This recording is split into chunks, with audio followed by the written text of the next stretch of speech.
Welcome everyone to another exciting episode of The Tea with Pius and Solomon.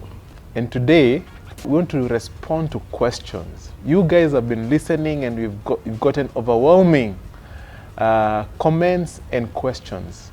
We put them together here and we shall be going through each one of them. So your voice is important. So let's get down with it. Awesome. What role do mentorship and professional relationships play in your success? And how have you cultivated those relationships over time? This is a perfect question for you. What role does mentorship and professional relationships play in your success? And how have you cultivated those relationships over time? They have everything to do with your success, everything, 100%, maybe 200%. We just discussed relationships. They are the key to unlocking your destiny. Yeah. And God designed it that way. Yeah. Your success is tied to someone else. Someone else's involvement in your journey, someone else's own success. Relationships are everything. Yeah. I mean, even salvation itself is about relationship. The point of salvation is for you to have a relationship with God. I don't know how else to explain how important relationships are. Yeah. Everything. Mentorship has to do with humility. It requires to ask for advice and help. The only thing I would add to that is be picky about who you choose to be your mentor. That's in your power, not theirs. Who you allow access to you is your greatest privilege as a human being. You're sitting here today, you're allowing Pius and I to speak into your lives. I don't know if you realize how heavy that is. It's a privilege for Pius and I to have the opportunity to speak to you guys, because you don't have to be here.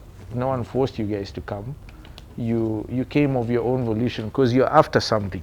Yeah. And therefore allowing us an opportunity to honor our maker and the opportunities he's created for us, and hopefully it sparks something in you guys and you can achieve it faster. That's the whole point. Yeah. So pick your mentors carefully. Make sure you respect them. Make sure you like them.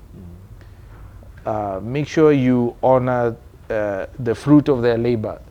You know, it is written that you shall judge them by their fruit. Yeah. Don't go for fancy titles and names. Observe their lives. That means you have to be attentive enough and disciplined enough to watch, read, follow, see the fruit. Don't just go off of one-time engagements. If you like the fruit, then do whatever it takes to get in their earshot. Ask,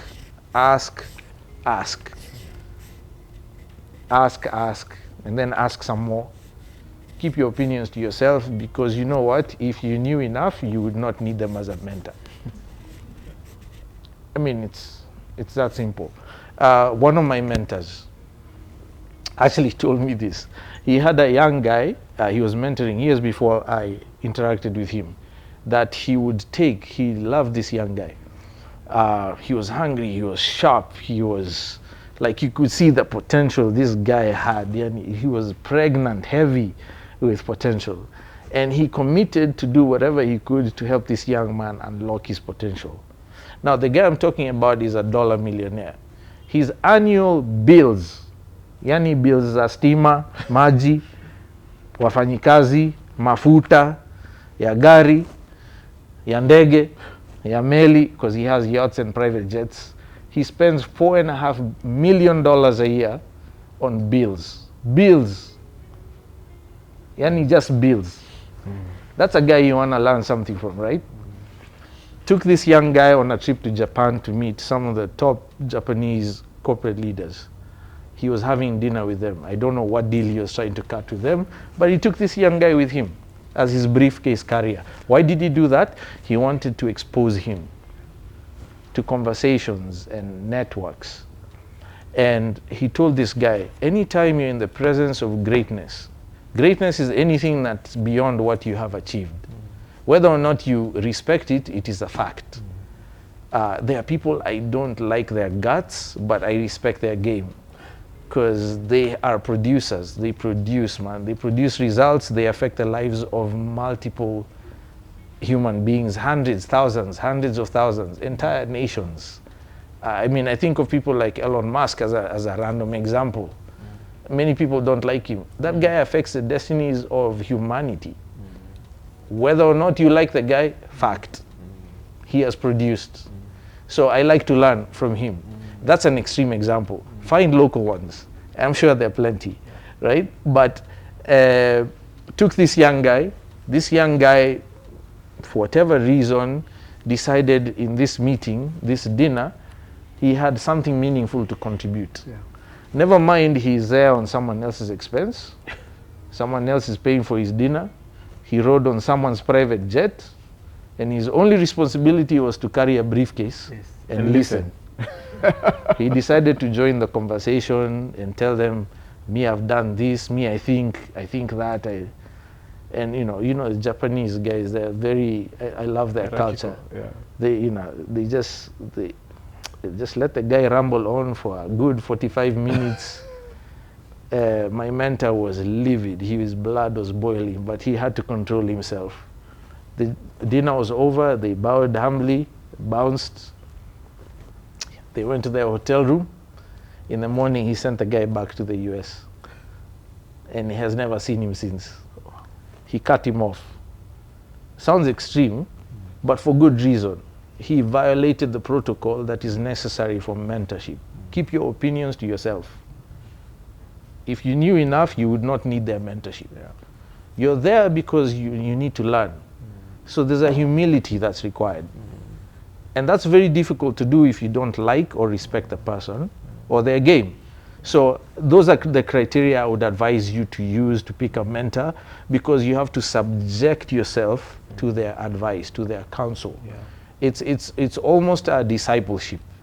And that is strong. That is, I have people ask me every now and then to be their mentor, and I tell them I can't. And they ask me why, and I tell them, first of all, I don't believe I qualify to be a mentor yet. That's just my own assessment. And number two, you're not ready to subject yourself to what true mentorship is. And he gave an example. Another young guy, great student, mentee, came to him. He had received a giant bonus at work, and he needed a new vehicle. At least he thought he did. Right? He had an old used vehicle that he was driving, and he decided it's time to upgrade. He wanted to get the 3 Series BMW, because now he has a bonus. So he came to his mentor and asked him, hey man, I got a bonus. Congratulations, cheers. Now I wanted to buy a BMW M3. What do you think? The same mentor I'm just discussing, advised him and told him, take the money, put it away. Don't change your lifestyle because of the extra money. Be prudent, exercise discipline, delayed gratification, all the stuff you hear Nabo Capital talk about. Put it away, invest it, and I will find opportunities for you to grow that money. The kid was like, what? I must buy. Bought the BMW. A year later, he got fired from his job and couldn't keep up with maintenance, payments, and so on. Ended up losing the vehicle. Came back to the mentor for a job. Mentor told the guy, you don't qualify to be my mentee because you will not subject yourself to my counsel. If you don't listen, whoever does not respect your time, does not respect your counsel, your advice. Whoever does not respect your counsel does not qualify to be in your presence. So that would be my advice. Those are the things I've learned. I continually practice them. Myself, to this day, I'm learning. I ask, and I ask some more. As much as I talk, a lot of it has to do with asking in certain contexts. And in some contexts, I literally shut up and just listen. Sometimes you don't even know what to ask.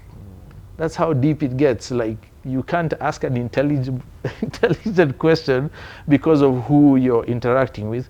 Just be there and listen, observe. So super critical to your success, whatever levels of success you think you can achieve. That would be my answer. Wow. Very difficult to add to that. Yeah. I'm sure you can add something. The only thing I can say is that I have never really found one perfect mentor, as in 360 degrees.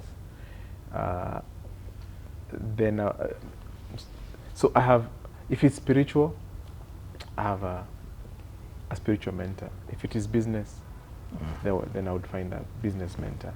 But it's so difficult to find one who is a spiritual mentor. Everything in one. Yeah, everything in one. So I've also accepted that human beings are inadequate. So there's this complementary thing. Then there's the other thing is there is formal mentorship and there is informal mentorship. One beautiful example of informal mentorship, the Nabo YouTube channel would not be in existence today if it was not for this gentleman here. We sat over a cup of tea. I asked him, Bana, what is this thing you're doing on YouTube? And the things what Solo told me over a cup of tea, they changed my perspective completely. By the time I left there, I was convinced this was the best thing that we should do. And I was just telling him today how it has transformed Nabo. Because I listened to his counsel. But we didn't sit down and agree now, can you be my mentor? No. Right. So you also need and I would never agree. I need to be learning from him. That's how I feel, yeah. Yeah. So you need to recognize these opportunities that present themselves. And you know, this is my time to listen. This is my time to receive. And it deposited something really heavy in me. The other thing I'd say personally, because there is no one perfect human being, and human solutions are inadequate, especially at some moments of difficulty, I have learned to be under the counsel of the Holy Spirit. So I do ask God questions. I asked, what do you think I should do here? And I'm just in my meditation mode, and I'm reading the Word, and I'm praying, and wisdom comes. There are things that we have been doing in Nabo. I cannot tell you where they came from an individual, but I know they were downloads. And that's a great source of wisdom and counsel that very many people don't tap into. Yeah, amen to that, brother. Yeah, I mean, I think that answers it succinctly. I mean, if you have any questions about that, reach out. All right, thank you so much for tuning in. Those of you who are watching virtually, we really appreciate you taking time to listen in with the audience here. We are so grateful for the opportunity to share our experiences. Hopefully it adds value to your lives. We hope you'll continue to stay tuned. We'll have more episodes coming up. If you have any questions, please send them through. Make comments, make sure you like the videos and subscribe and share them only with people that you like, please. We'll look forward to seeing you next time. I am Solomon. And I'm Pius Mushiri, and this is the tea.